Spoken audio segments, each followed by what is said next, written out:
ನಮಸ್ಕಾರ. ಇವತ್ತು ನಾವು ಪರಿವರ್ತನ ಸ್ಕೂಲ್ ಮತ್ತು ಕಾಲೇಜಲ್ಲಿದ್ದೀವಿ. ಇದು ಬೇಸಿಕಲಿ ರೆಸಿಡೆನ್ಷಿಯಲ್ ಸ್ಕೂಲ್ ಆಗಿದೆ. ಸೊ ಈ ಕಾಲೇಜು ಸ್ಕೂಲ್ ಶುರುವಾಗಿ ಸುಮಾರು 10 ವರ್ಷ ಆಗಿದೆ.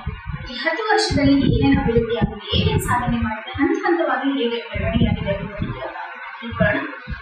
ಈ ಕಾಲೇಜ್ ಕ್ಯಾಂಪಸ್ ನ ನೋಡ್ಕೊಳ್ತಾ ಇರೋರು ಹಾಗೂ ಕಾಲೇಜಿನ ಪ್ರಿನ್ಸಿಪಲ್ ಆಗಿರ್ತಕ್ಕಂಥ ಪ್ರೊಫೆಸರ್ ಚನ್ನಕೇಶವ ಅವರು ಇದ್ದಾರೆ. ಅವರನ್ನ ಕಾರ್ಯಕ್ರಮಕ್ಕೆ ಸ್ವಾಗತಿಸಿ. ನಮಸ್ಕಾರ ಸರ್, ಈ ಸ್ಕೂಲ್ ಎಷ್ಟು ವರ್ಷ ಆಯ್ತು? ನಿಮ್ಮ ಬಗ್ಗೆ ಸ್ವಲ್ಪ ಹೇಳ್ತೀರಾ? ನನ್ನ ಹೆಸರು ಪ್ರೊಫೆಸರ್ ಚನ್ನಕೇಶವ ಅಂತ ಹೇಳಿ. ನಾನು ನನ್ನ ವೃತ್ತಿ ಜೀವನವನ್ನು ಪ್ರಾರಂಭ ಮಾಡಿದ್ದು 2006 ಇಸ್ವಿಯಲ್ಲಿ PES ಇನ್ಸ್ಟಿಟ್ಯೂಷನ್ ಅಲ್ಲಿ ನನ್ನ ವೃತ್ತಿಯನ್ನು ಪ್ರಾರಂಭ ಮಾಡಿದೆ. ಅನಂತರ PES ಸಂಸ್ಥೆಯಲ್ಲಿ ಕೆಲಸವನ್ನು ಪ್ರಾರಂಭ ಮಾಡಿ ಅನಂತರ ಆಕ್ಸ್ಫರ್ಡ್ ಕಾಲೇಜಿನಲ್ಲಿ ನನ್ನ ವೃತ್ತಿಯನ್ನು ಮುಂದುವರಿಸಿ ಸುಮಾರು 12-13 ವರ್ಷಗಳ ಕಾಲ ಆಕ್ಸ್ಫರ್ಡ್ ಕಾಲೇಜಿನಲ್ಲಿ ಉಪನ್ಯಾಸಕನಾಗಿ ಮತ್ತು ಉಪಪ್ರಾಂಶುಪಾಲನಾಗಿ ಸೇವೆಯನ್ನು ಸಲ್ಲಿಸ್ತಾ ಬಂದು ಅನಂತರ ನನಗೆ ಗಲ್ಫ್ ಕಂಟ್ರಿಗಳಲ್ಲೂ ಕೂಡ ನನಗೆ ಅವಕಾಶ ಸಿಕ್ತು. ದುಬೈ ಮತ್ತು ಕತಾರ್ ಹಾಗೆ ಅಬುದಾಬಿ ದೇಶಗಳನ್ನು ಕೂಡ ನಾನು HOD ಆಗಿ ಕೆಲಸವನ್ನು ನಿರ್ವಹಿಸಿ ಅನಂತರ ನಾನು ಈ ಪರಿವರ್ತನಾ ಶಾಲೆಗೆ 2 ವರ್ಷದ ಹಿಂದೆ ಈ ಕಾಲೇಜಿಗೆ ಬಂದು ನಾನು ಪ್ರಾಂಶುಪಾಲನಾಗಿ ನನ್ನ ಕೆಲಸವನ್ನು ನಿರ್ವಹಿಸಿದೆ.